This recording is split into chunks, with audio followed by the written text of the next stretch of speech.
Лучшее средство остановить хамство на дорогах – удар по карману. На дорогах республики ежегодно из-за лихачества нерадивых водителей погибают сотни людей, а кто-то остается инвалидом. В целях минимизации ДТП теперь в Ингушетии массово внедряют фото-видеофиксаторы нарушений ПДД.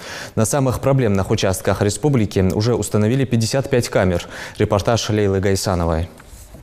Жизнь простого российского автолюбителя в последнее время заметно осложнилась. Все меньше водителей могут похвастаться тем, что ездят без штрафов. Вроде и патрулей ГИБДД на дорогах стало меньше, но тем не менее взысканий с нарушителей становится все больше. Откуда? С камер фото- и видеофиксации, благодаря которым уже давно штрафуют не только за превышение скорости. Данные камеры фиксируют нарушение скоростного режима, выезд на пол встречного движения, а также проезд на запрещающий сигнал светофора, выезд за стоп-линию.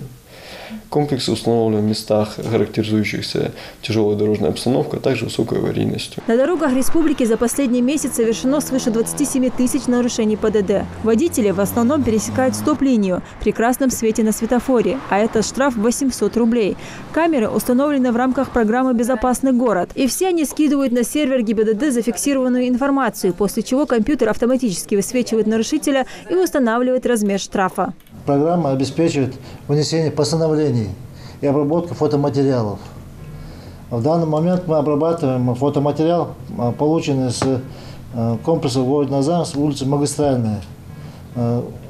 Вид нарушения – это превышение скорости и выезд на встречную полосу. Автолюбители, в свою очередь, пытаются обхитрить фиксаторы, приобретая специальные антирадары. Они предупреждают о встречном контроле, чтобы водитель успел снизить скорость, пока его не оштрафовали. Ну а если детектор молчит, они превышают, порой становясь причиной ДТП. Эти камеры в народе прозвали «всевидящее око». Они нужны на 100%.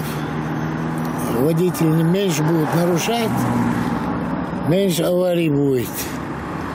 Меньше проблем. Камеры яли, конечно, шортах как машины. Действительно, как шортах. Благодаря камерам создается постоянный эффект присутствия патрульной машины. Если страх потерять жизнь и здоровье на соблюдение правил дорожного движения автомобилистов не мотивирует, то пусть они будут бояться лишиться водительского удостоверения или выплатить немаленький штраф. Может быть, через некоторое время поменяются приоритеты. А то, что нарушаю я или нет, я могу сказать, пару раз залетел, чисто случайно. По карману хорошенько дало, и все, больше не нарушаю. Стараюсь не нарушать. То, что установлены камеры видеофиксации, фото-видеофиксации, это очень даже правильно, потому что заметно на дорогах ездят намного спокойнее и аккуратнее. Устойчивые навыки дисциплинированного поведения на дороге у водителей формируются лишь с помощью штрафов и лишения прав. Но инспекторы настоятельно рекомендуют оплачивать их вовремя, так и сэкономить получится. Хотелось бы, чтобы граждане наши отслеживали с помощью сайта Госслуг, с помощью сайта ГИБДД, с помощью различных приложений те штрафы, которые вносятся в отношении них. Если они будут отслеживать их вовремя, у них будет возможность оплатить данные штрафы с 50% скидкой. То есть это хорошее подспорье в течение первых 20 дней. В случае, если штраф не будет оплачен в течение 2 месяцев с момента получения, данный штраф будет направлен для принудительного взыскания в службу судебных приставов. Все меры, принимаемые госавтоинспекцией, направлены на снижение аварийности на дорогах республики, и эта борьба будет продолжаться, пока нарушитель не осознает ценность человеческой жизни и лишний раз не подумает, стоит ли рисковать ради нескольких минут выигрыша.